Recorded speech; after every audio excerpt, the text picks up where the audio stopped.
आम्हाला ते हिंदुत्व मान्य आहे. छत्रपती शिवाजी महाराजांचं हिंदुत्व मान्य आहे. जे आमच्या राजांनी आम्हाला शिकवून ठेवलं ते हिंदुत्व मान्य आहे.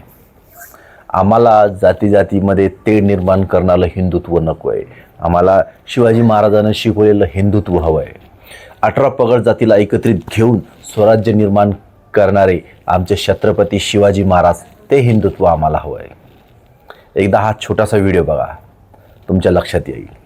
तोत्याची मराठा, बहिरची काका रामोशी, जीवा महाले भावी, रामजी महादेव कोळी, दत्ता रंगारी, सोनबा लोणारी, मायनाक भंडारी, राम माळी, संपत काळी, नाना शिंपी, दादा लोहार, मुरा लमाण, सटवा मान, हनुमंत गोसावी, नालबंद, धडशी, सांभार, गारुडी, देशमुख, पाटील, किती अलुतेदार, किती बलुतेदार. 18 पगड जाती जमातींच्या त्यागावर, शौर्यावर आणि रक्ताघामावर पोचलेलं, उभं राहिलेलं, मोठं झालेलं हे स्वराज्य.